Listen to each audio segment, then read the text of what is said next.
Hello students, welcome to all on our beautiful classes science education hub. और आज हम eukaryotic cells को start करने वाले हैं।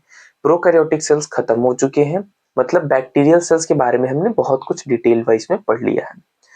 अब हम जो है यूकैरियोटिक सेल्स के बारे में आगे बढ़ेंगे। यूकैरियोटिक सेल्स के बारे में हम क्या पढ़ेंगे, रिप्रेजेंटिंग किंगडम कौन सा होगा। देखिए, प्रोकैरियोटिक सेल्स में जो है वो रिप्रेजेंटिंग जो थे वो मोनेरा किंगडम के बैक्टीरिया थे। हमने जो भी चीजें पढ़ी बैक्टीरिया के रिस्पेक्ट में एनसीईआरटी जैसा बोलती है, हमने वैसा डिस्कशन कर लिया। अब हम जो है यूकैरियोटिक को जो पढ़ेंगे वो एनसीईआरटी बेस ही पढ़ेंगे। देखेंगे रिप्रेजेंटिंग कौन है, रिप्रेजेंटिंग किंगडम कौन है, उसके हिसाब से, और एनिमल सेल्स के बारे में भी इसमें हम डिटेल में पढ़ेंगे। ठीक है, तो स्टार्ट करते हैं। यूकैरियोटिक सेल्स, मैंने अपने दूसरे या तीसरे लेक्चर में ही आपको बताया था यूकैरियोटिक सेल्स का मतलब होता क्या है, पर फिर भी आज हम स्टार्ट शुरू से देख लेंगे। Eukaryotic eukaryotic cells cells eukaryotic cells eukaryotic cells को अगर डिकोड करें तो यहाँ पे हमें निकल के आता है, हमने बताया था पहले, फिर भी अब देख लेते हैं। यू का मतलब होता है true, it means of true, और कैरियोटिक का मतलब होता है न्यूक्लियस। अब आपको समझ में आ गया होगा कि इसको हम यूकैरियोटिक क्यों बोल रहे हैं। हम प्रोकैरियोटिक क्यों बोल रहे थे, क्योंकि इसमें प्रिमिटिव टाइप ऑफ न्यूक्लियस था, पुराने टाइप का, मतलब कुछ चीज की कमी थी। किस चीज की कमी थी, उसमें कमी थी, न्यूक्लियर मेम्ब्रेन की कमी थी। पर यहाँ पे जो है न्यूक्लियर मेम्ब्रेन की कोई कमी नहीं है, वेल डिफाइंड न्यूक्लियर मेम्ब्रेन है। ट्रू न्यूक्लियर मतलब, अब इसका अगर डिफिनेशन लिखना चाहिए यूकैरियोटिक सेल का तो लिख सकते हैं, it has it has well defined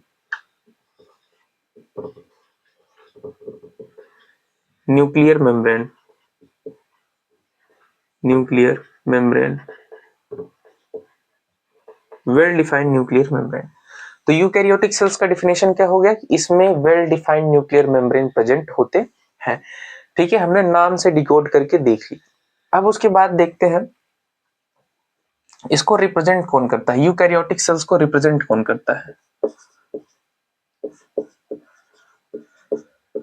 represents कौन करते हैं, मोनेरा में बैक्टीरिया आता है, वो तो पूरा का पूरा प्रोकैरियोटिक सेल हो गया। बट जो यूकैरियोटिक को रिप्रेजेंट करता है उसमें आपका आ जाएगा protista, protista, fungi, Plantae, animalia. Animalia देखिए, प्रोटिस्टा एक स्टेप ऊपर है, किससे, बैक्टीरियल सेल से। फंजाई जो है, फंजाई आपको रिलेट कराता हूं, पहले के टाइम पे, आज भी देखेंगे तो जो हैंडपंप होता है, हैंडपंप के नीचे जो है गंदा सा जो है काई होती है, उसको गांव के ठेठ भाषा में काई बोलते हैं, काई जम जाती है, उसी काई को हम क्या बोलते हैं, फंजाई बोलते हैं। मतलब एक टाइप ऑफ एल्गी होता है वो, ठीक है, फंगल एसोसिएशन करता है। प्लांटे क्या होता है, जितने हर्ब, श्रब और ट्री हैं सब।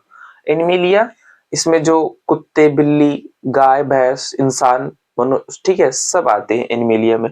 तो रिप्रेजेंट कौन कर रहा है, यूकैरियोटिक, इन सब में यूकैरियोटिक सेल्स होंगे। बट सिर्फ मोनेरा के बैक्टीरिया में ही जो है प्रोकैरियोटिक सेल्स प्रेजेंट होते थे। ये सारे जो है यूकैरियोटिक सेल्स में रिप्रेजेंटिंग है। ठीक है, इतनी बातें समझ में आई। अब उसके बाद देखते हैं कि इसकी वो तो अलग था, ठीक है, उसमें हम पढ़ रहे थे, ऑर्गेनल्स नहीं पढ़ रहे थे ना, या उसमें बस एक दो यूनिक फीचर थी। कौन सा यूनिक फीचर था कि उसमें सेल वॉल प्रेजेंट होता है। लास्ट यूनिक फीचर ये था कि उनमें ग्लाइकोकैलिक्स प्रेजेंट होता था ना। अब यहाँ पे जो है इसका भी कुछ फीचर होता है, इसके फीचर को देखेंगे।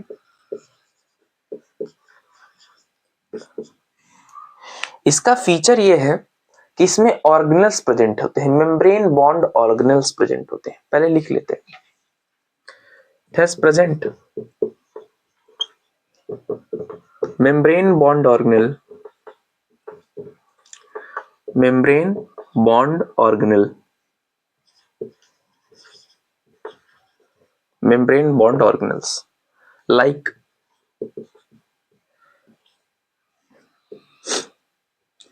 लाइक RER, राइबोसोम, ठीक है। Rough endoplasm, RER it means of rough endoplasmic reticulum, मैं लिख देता हूं अभी।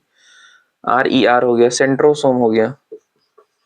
Centrosome is not membrane bound organelle, तो इसको नहीं लिखेंगे, मैंने बताया था, शॉर्ट्स भी बना के डाला था।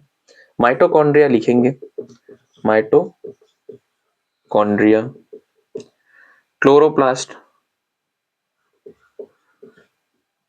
Chloroplast. Golgi apparatus, Golgi body है, गोल्जी एपरेटस। तो ये सब आते हैं लाइक। तो फीचर्स क्या होते हैं? It has present membrane bound organelle. इसमें डबल मेम्ब्रेन बॉन्ड ऑर्गेनेल भी प्रेजेंट होता है, सिंगल मेम्ब्रेन बॉन्ड ऑर्गेनेल भी है, और एक स्ट्रक्चर और भी है, दो स्ट्रक्चर, दोनों के दोनों मेम्ब्रेनलेस। राइबोसोम RER पर होगा, वो मेम्ब्रेनलेस होगा, और सेंट्रोसोम जो है, सॉरी, सेंट्रोसोम जो है वो भी मेम्ब्रेनलेस है, वो भी इसमें प्रेजेंट होगा। ठीक है, मैंने कंफ्यूजन ना हो आपको इसलिए एक शॉर्ट्स बना के डाल दिया था, ठीक है, उसको मैंने समझाया भी था लेक्चर में, तो कंफ्यूज नहीं होंगे ये। अब यूकैरियोटिक सेल्स के बारे में बेसिक बेसिक बात समझ में आ गई होगी कि इसमें वेल डिफाइंड न्यूक्लियस होता है, प्रोटिस्टा, फंजाई, प्लांटियन, एनिमिलिया इसके रिप्रेजेंटिंग सॉरी इसके रिप्रेजेंटिंग किंगडम्स है। और फीचर क्या है? It has present membrane bond organelles. इसके कुछ और फीचर होते हैं, इसके लाइक राइबोसोम को अगर देखेंगे, राइबोसोम, राइबोसोम जो प्रोकैरियोटिक में था उसमें वो सीधा अटैच होता था किससे? सेल मेम्ब्रेन से, बट उसमें एक ही टाइप ऑफ राइबोसोम होता था, मैंने इसको भी बताया था, है ना, फिर से आज देख लेते हैं। उसमें क्या था?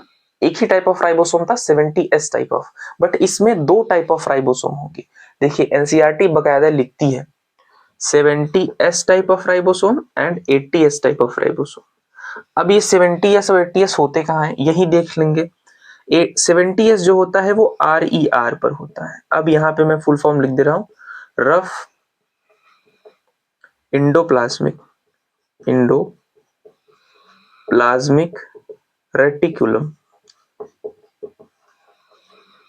Rough endoplasmic reticulum. और 80S होता है, ये माइटोकॉन्ड्रिया पे होता है, माइटोकॉन्ड्रिया में होता है, गोल्जी में नहीं होता, क्लोरोप्लास्ट,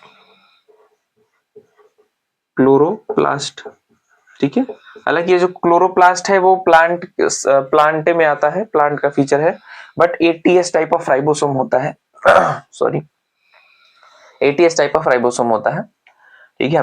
तो ये कुछ इसके दो तीन फीचर थे, अभी एक दो फीचर और हैं, अगर इसको नोट कर लिया हो, स्क्रीनशॉट ले लीजिए, नोट कर लिया हो तो मैं मिटा दूं, फिर से समझ लीजिए क्या दिक्कत है। अगर नहीं समझ में आएगा कोई बात नहीं, तो फिर से समझ लीजिए। देखिए यूकैरियोटिक सेल्स का मतलब होता है ट्रू न्यूक्लियस वाला, जिसमें ट्रू न्यूक्लियस मतलब वेल डिफाइंड न्यूक्लियस जिसमें मेम्ब्रेन बॉन्ड ऑर्गेनेल प्रेजेंट हो। तो रिप्रेजेंट कौन करता है? Protista, fungi, Plantae, Animalia. Feature क्या है? It has present membrane bound organelle. Membrane bound organelle में कौन कौन से आते हैं? RER, rough endoplasmic reticulum, mitochondria, chloroplast, Golgi apparatus. Ribosome का एक यूनिक फीचर है, sorry, 70S and 80S type of ribosome. 70S type of ribosome कहाँ पे होता है? ये यूकैरियोटिक के अंदर मैं बात कर रहा हूँ, तो कहाँ होता है? RER, रफ इंडोप्लाज्मिक रेटिकुलम पे। और 80S type of mitochondria गाल्जी body में होता है, मतलब क्लोरोप्लास्ट में, तो सॉरी। तो कर लीजिए, इसको स्क्रीनशॉट मार लीजिए, फिर उसके बाद में कर दूं, आगे बढ़ते हैं।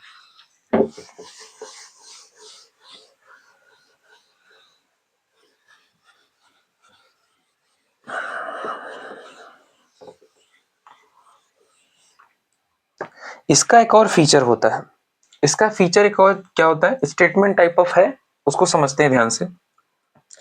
It has well defined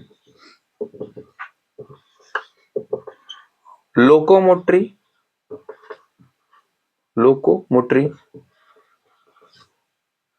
and skeletal structure. Skeletal structure. क्या बोल दिया मैं, आप समझते हैं। It has well defined locomotory and skeletal structure.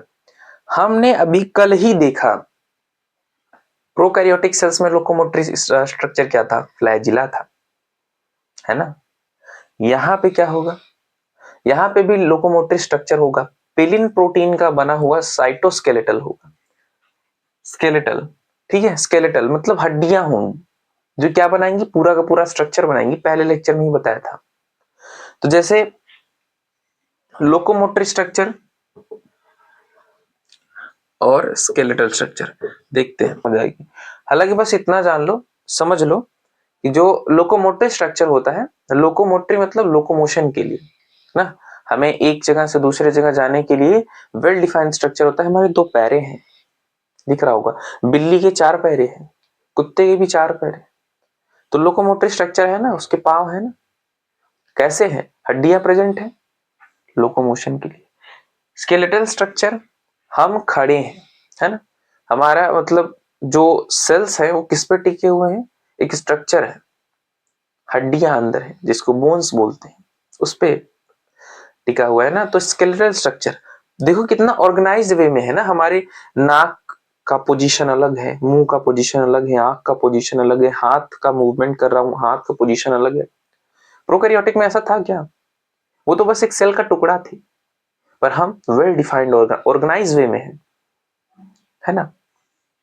तो ये लोकोमोटरी एंड स्केलेटल स्ट्रक्चर, ठीक है, इसका एक फीचर होता है यूकैरियोटिक का, फीचर में ही नोट करेंगे। फिर उसके बाद एक चीज बहुत ध्यान से देखेंगे, क्या देखेंगे, अब पहले मैं बाइफरकेट कर देता हूं चीजों को प्लांट और एनिमल सेल्स में, नहीं तो मैं यूकैरियोटिक सेल्स पढ़ाऊंगा तो आप प्लांट और एनिमल में बहुत कंफ्यूज होंगे। देख लेते हैं प्लांट वर्सेस एनिमल सेल्स। इधर लिखते हैं प्लांट सेल, इधर लिखेंगे animal cell, animal cell, plant cell and animal cell. Plant cell जो होता है, इसमें क्या होता है, पहली बात, पहला फीचर प्लांट सेल का, सेल वॉल प्रेजेंट होता है, सेल वॉल प्लस एंटी का मतलब प्रेजेंट होता है, ठीक। और इसमें कोई सेल वॉल प्रेजेंट नहीं होता, absent, absence of cell wall, minus anti का मतलब absence, absence of cell wall, ठीक है। और यहाँ पे वैक्यूल्स प्रेजेंट होते हैं, वैक्यूल्स प्रेजेंट होते हैं, यहाँ पे एब्सेंस ऑफ वैक्यूल होता है। देखो वैक्यूल प्रेजेंट होने का क्या मतलब है, वैक्यूल प्रेजेंट होने का मतलब ये है कि ये इसके अंदर एक खाली स्पेस थोड़ा ज्यादा होता है ना। खाली स्पेस इसलिए होता है, इसको कुछ और अगर फंक्शन कराना होता है तो वो वैक्यूल के थ्रू कराता है ना। वैक्यूल को देखो, अभी कुछ कमेंट नहीं करेंगे वैक्यूल के ऊपर, वैक्यूल को समझेंगे आराम से। पहले इतना जान लो कि वैक्यूल जो है वो प्लांट का फीचर है, और जो है एनिमल सेल्स में वो वैक्यूल्स प्रेजेंट नहीं होते। फिर उसके बाद देखेंगे वैक्यूल्स हो गए, इसमें क्लोरोप्लास्ट प्रेजेंट होता है, प्रेजेंट क्लोरोप्लास्ट, क्लोरोप्लास्ट, और इसमें एब्सेंस ऑफ क्लोरोप्लास्ट होता है, एब्सेंस ऑफ क्लोरोप्लास्ट, ठीक है। एनिमल सेल्स में एब्सेंस ऑफ क्या होता है, सेंट्रोसोम, इसमें सेंट्रोसोम नहीं होता, मैंने बताया था। और इसमें प्रेजेंट ऑफ सेंट्रोसोम, सेंट्रोसोम क्या काम करता है, सेंट्रोसोम क्या काम करता है, भूल गए होंगे, फिर से बता देता हूं। सेंट्रोसोम जो है वो सेल डिवीजन का काम करता है, सेंट्रोसोम और सेंट्रियोल्स, ठीक है। तो प्लांट में सेंट्रोसोम नहीं होते, एनिमल सेल्स में सेंट्रोसोम होते हैं। कोई आपको इसमें दिक्कत होगी तो कमेंट कर दीजिएगा, और बेल आइकन को ऑन रखिए, चैनल को सब्सक्राइब कीजिए ताकि आप तक वीडियोस पहुंच सके। Thank you so much.